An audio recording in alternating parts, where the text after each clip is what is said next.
Bonjour à tous. Bon, comme Adrien, donc, comme il n'y a pas trop de temps, donc, on passe directement à expliquer. L'objectif de ma thèse, il cherche à faire du monitoring de composants IA en cours de déploiement.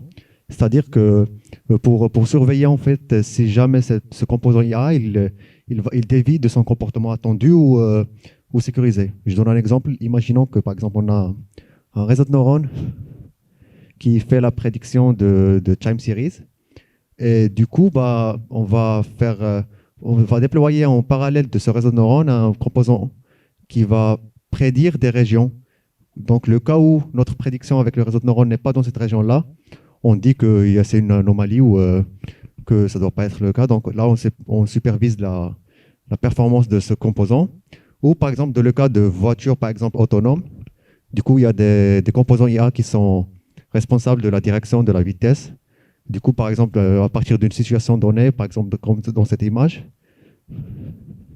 bah, comment dire, on peut dire que dans des régions, il y a, que par exemple, partant de cette situation, bah, la vitesse qui est prédite par un composant IA doit être dans cet intervalle et pas dans d'autres cas.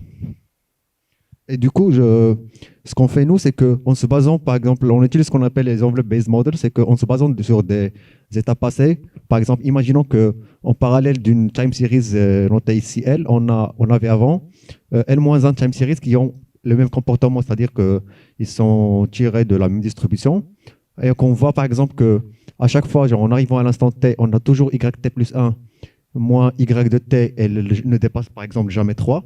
Ben, on pourrait s'attendre à ce que YT plus 1 de la time series L moins Y de T de la time series L ne dépasse jamais 3.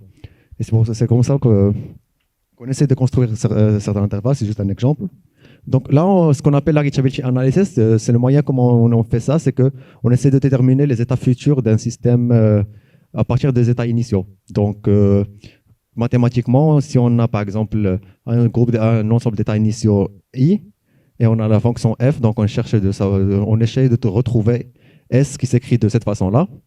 Donc, les difficultés qui se posent, c'est que généralement f, il est soit inconnu, comme par exemple pour un réseau de neurones, on ne connaît pas exactement, soit il est très complexe, du coup, ça va être très coûteux de retrouver s.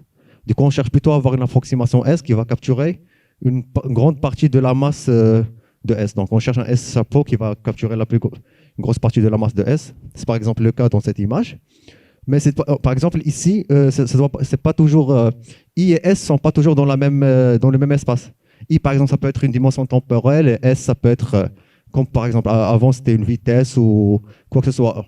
Du coup, sur cette image, c'est le même espace, mais c'est pas toujours le cas. Et du coup, comme vous voyez, on essaie de retrouver d'approximer en fait l'espace jaune avec l'espace rose qui va capturer une grande partie de l'espace jaune. Donc, le data-driven reachability analysis, c'est que pour dépasser les difficultés dont on a discuté avant, c'est qu'on va essayer de estimer cet ensemble à partir d'un ensemble de données.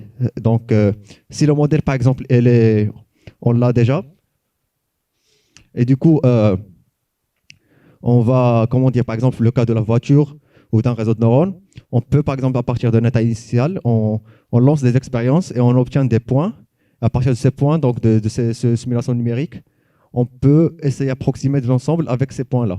Si le modèle n'est pas absent, est absent par exemple, donc par exemple pour les time series, on peut utiliser des observations de réel dont on dispose.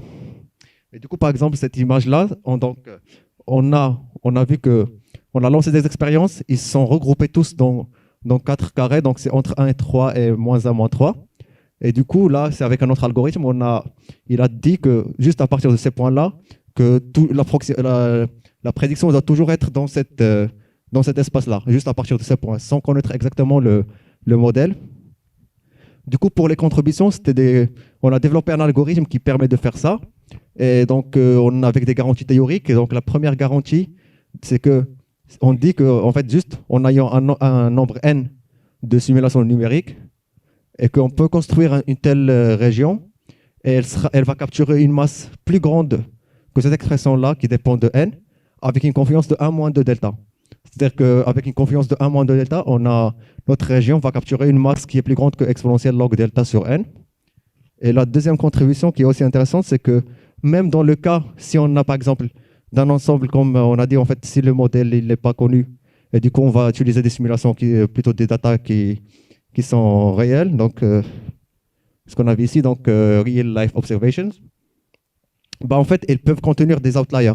Ils ne sont pas tous dans l'ensemble qu'on essaie d'avoir. Et même dans ce cas-là, avec une hypothèse sur le nombre que le nombre d'outliers ne dépasse pas un certain nombre P, on peut dire qu'en fait, on va capturer une masse. Avec notre algorithme, on va capturer une masse de 1 moins epsilon de la vraie masse de l'ensemble qu'on cherche, avec une confiance qui s'écrit de cette façon-là. Et ici, on a donc deux exemples qu'on a avec les 4 carrés. Donc, même s'il y avait des outliers, notre algorithme il a bien défini en fait le vrai ensemble. Et si on a utilisé aussi un autre exemple complexe, c'est-à-dire en forme d'étoile, et même s'il y avait des outliers, on a bien approximé donc, là où les prédictions doivent toujours être. Bon, c'était tout. Merci.